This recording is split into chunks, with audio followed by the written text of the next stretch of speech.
kaymaklı midye baklava yapacağım. Hadi başlayalım. 2 tane yumurtamızı kırıp kabımıza döküyoruz. 1 çay bardağı yağımızı döküyoruz. 1 çay bardağı suyumuzu döküyoruz. 1 çay bardağı sütümüzü döküyoruz. Biçimlik de tuz atıyoruz.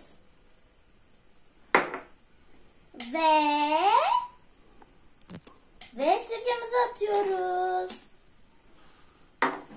Ve 50 gram yağımızı atıyoruz.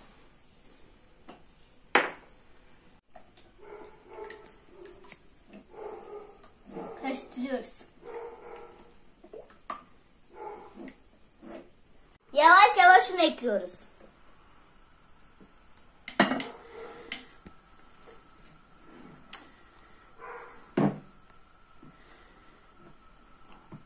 Ve karıştırıyoruz.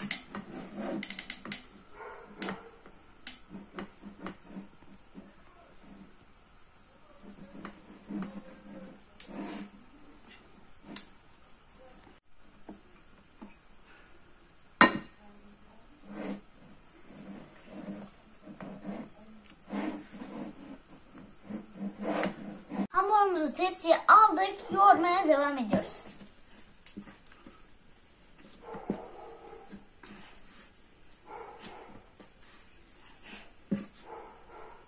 Usta işi müdahale etti.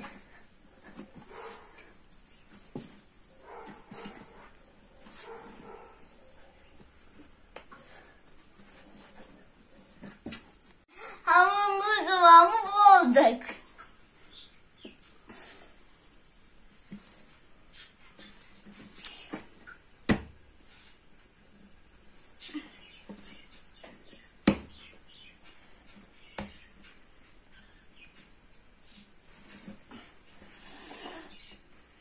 Hamurumuzu limon büyüklüğünde kesiyoruz.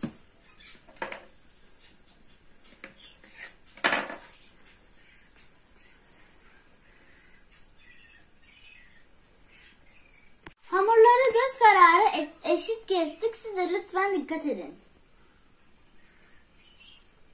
Nişastayla hamurumuzu çay tabağı büyüklüğünde açıyoruz. En az 1 saat bekletiyoruz. Ne kadar güzel olmasını istiyorsanız o kadar çok bekletin. Hava almaması için strese sardık. Dolaba gidiyor. Kaymağımızın yapımına geçiyoruz. 1 litre sütümüzü ocağa koyduk. 1 su bardağı irmiğimizi döküyoruz. Karıştırıyoruz. Kıvamı alana kadar pişiriyoruz. Kaymağımız kıvama girdi. Karıştırarak soğutuyoruz. Hamurumuzu dolaptan çıkardık. Nişastamızı altına döküyoruz ve güzelce açıyoruz.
kreması hazır.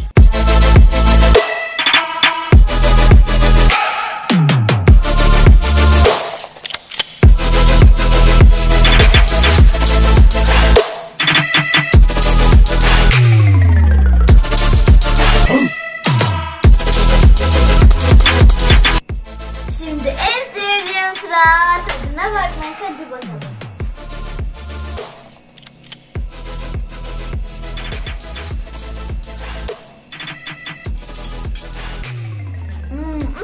Mutluyum olmuş. Kanalımıza abone olmayı ve yorum yazmayı unutmayın. Sizi çok seviyorum. Bay bay.